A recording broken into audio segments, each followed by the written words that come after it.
भेंडी तर तुम्ही नेहमीच खाल्ली असेल, पण आज मी अशा प्रकारे भेंडी बनवणार आहे की तुमच्या जेवणात चार चांद लागेल आणि हीच भेंडी तुमच्या जेवणाचा स्वाद दुप्पट करेल। आपल्या घरातील स्वयंपाकघरात भेंडी ही नेहमी बनते आणि भेंडी म्हटलं तर आपल्या घरातील सर्वात आवडता पदार्थ। पण या भेंडीला कांद्याची जोड दिली तर तिचा स्वाद जिभेवर रेंगाळत राहतो। म्हणून मी आज ठरवलं की साध्यासुध्या या भेंडीला आपण आज रेस्टॉरंट स्टाईल बनवूया। इथे तुम्ही पाहू शकता मी 1 इंच एवढी अशी भेंडी कापून घेतलेली आहे।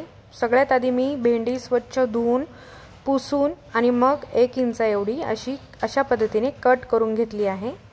भेंडीचं प्रमाण सांगायचं झालं तर अर्धा किलो इथे भेंडी मी घेतली आहे आणि आता अशाच पद्धतीने मी इथे सर्व भेंडी कट करून घेते।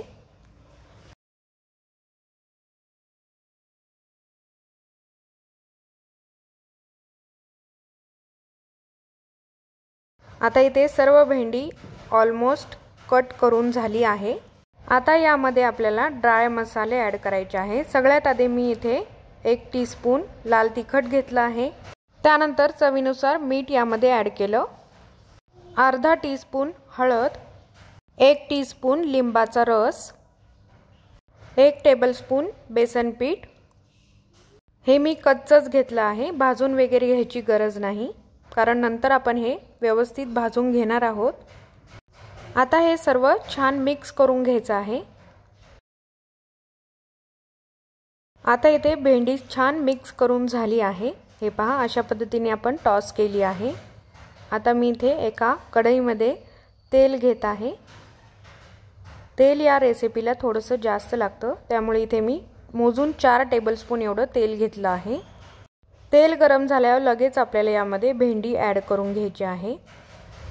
आता ही भेंडी तेलामध्ये परतून घ्यायची आहे, त्यामुळे इथे मी चौकोनी आकारात कापलेला कांदा देखील यामध्येच ॲड केलेला आहे। हा एक मीडियम साईजचा कांदा मी घेतला होता आणि तो चौकोनी आकारामध्ये कट केलेला आहे।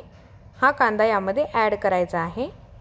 आता आपण भेंडी 2 प्याजा बनवतो आहोत, त्यामुळे इथे 2 वेळेस कांदा यामध्ये ॲड होणार आहे। थोड्याच वेळात तुम्ही इथे पाहू शकता भेंडी छान परतून झाली आहे। आता ही भेंडी आपल्याला काढून घ्यायची आहे।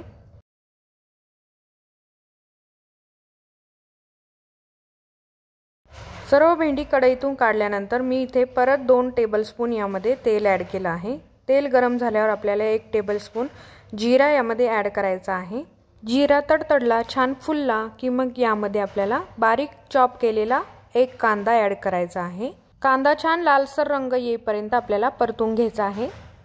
कांदा छान आता सोनेरी रंग येईपर्यंत मी इथे परतून घेतला आहे। त्यानंतर यामध्ये आपल्याला आलं लसूण आणि हिरवी मिरचीची पेस्ट घालायची आहे। 1 टेबलस्पून एवढी ही पेस्ट आहे। मी इथे कमीच घातली आहे कारण लहान मुलं देखील ही भाजी खाणार आहे।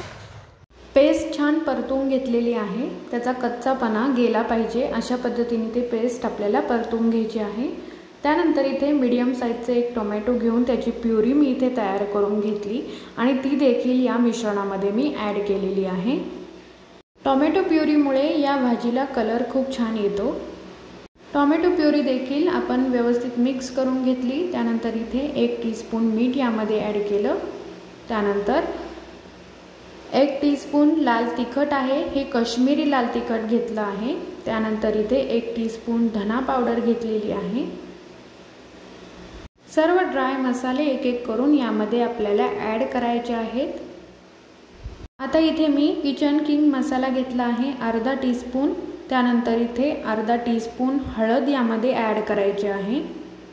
आता सर्व ड्राय मसाले यामध्ये ॲड करून झालेले आहेत। त्यानंतर आपल्याला इथे अर्धा कप फेटलेलं दही घ्यायचं आहे। लक्षात ठेवा दही इथे ॲड केल्यानंतर त्वरित हे मिक्स करून घ्यायचं आहे, नाहीतर मग दही फुटण्याची शक्यता असते। दही फुटून आपली सर्व ग्रेव्ही खराब होऊ शकते, त्यामुळे ही प्रोसेस जी आहे ती आपल्याला खूप लवकर करायची आहे। त्यानंतर आता यामध्ये मी 1 कप पाणी ॲड करून थोड्या वेळ हे व्यवस्थित असं परतवून घेणार आहे। जवळजवळ 5 मिनिटे मी झाकण ठेवून हे शिजवून घेतलं। त्यानंतर आता यामध्ये भेंडी ॲड केली आहे। सर्व एकत्र करून व्यवस्थित असं मिक्स करून घ्यायचं आहे आणि नंतर झाकण ठेवून एक वाफ काढून घ्यायची। अशा पद्धतीने तयार आहे आपली भेंडी दो प्याज़ा। आय होप तुम्हाला ही रेसिपी नक्की आवडली असेल। आवडल्यास लाईक करा, शेअर करा आणि अजूनपर्यंत चॅनल सबस्क्राईब केला नसेल तर लगेच सबस्क्राईब करून समोरील बेल आयकॉन प्रेस करा, म्हणजे येणारे पुढील व्हिडिओ तुम्हाला नक्की पाहता येतील। आय होप तुम्हाला हा व्हिडिओ आवडला आहे, त्यामुळे हा तुमच्या फ्रेंड आणि फॅमिलीबरोबर शेअर करायला देखील विसरू नका। कमेंटमध्ये तुमच्या प्रतिक्रिया देखील मला कळवा, मी त्या जाणून घेण्यासाठी खूप उत्सुक असते। पुन्हा भेटू एका नवीन रेसिपीसह, तोपर्यंत पाहत राहा पल्लवीज रेसिपी।